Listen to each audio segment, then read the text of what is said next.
السلام علیکم سامعین، امید ہے آپ سب خیریت سے ہوں گے، جہاں رہیں خوش اور آباد رہیں۔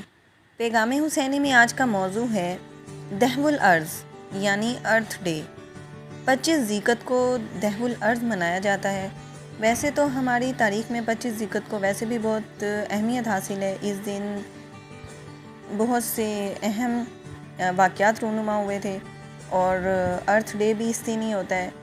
اور اس کے علاوہ 25 ذیقت کے بہت سے 25 ذیقت ان 4 دنوں میں آتا ہے جن میں کہ مستحب اعمال کا بہت ثواب ہے، روزہ رکھنے کا، خاص طور پہ روزہ رکھنے کا بہت زیادہ ثواب ہے۔ زمین کے وجود کے بارے میں جیسے کہ ہمارے سائنٹسٹ کہتے ہیں کہ جی ایک بگ بینگ تھیوری ہے، جس میں یہ کہا جاتا ہے کہ زمین جو ہے وہ خود ایک آگ کا گولا تھی۔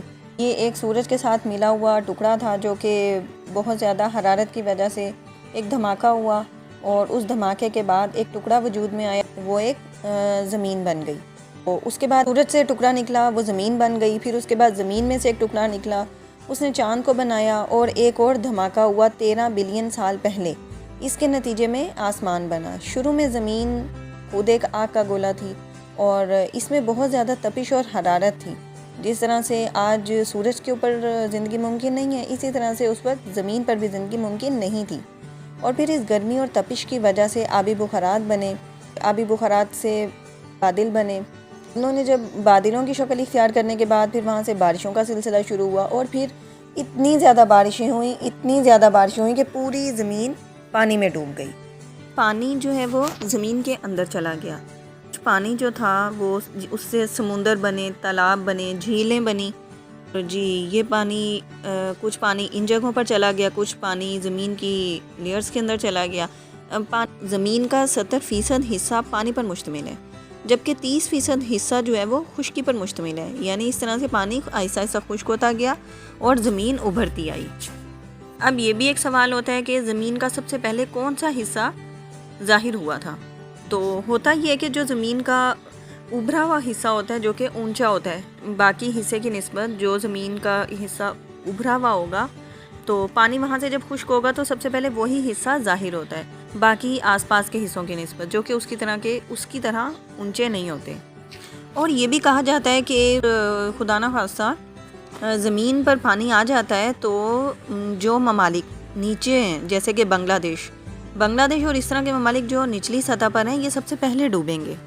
جو زمین کا سب سے ابھرا ہوا حصہ تھا وہ سب سے پہلے ظاہر ہوا، اس کے بعد پھر وہ حصہ پھیلتا چلا گیا۔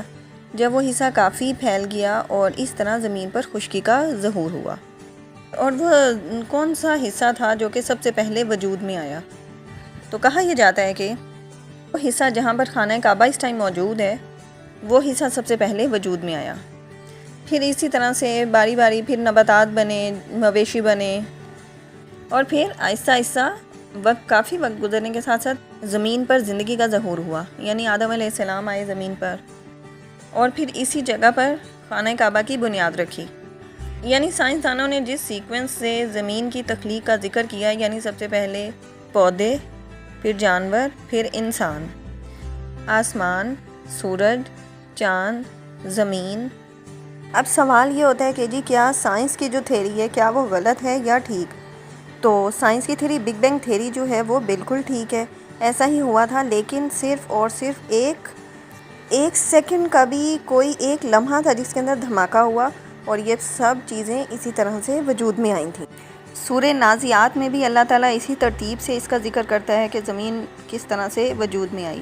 اور بگ بینگ تھیوری کے مطابق اگر قرآن پاک کے حوالے سے بات کی جائے تو سورہ انبیاء کی آیت نمبر 30 کے اندر ہے، آسمان اور زمین دونوں ملے ہوئے تھے تو ہم نے جدا جدا کر دیا، اور تمام جاندار چیزیں ہم نے پانی سے بنائیں۔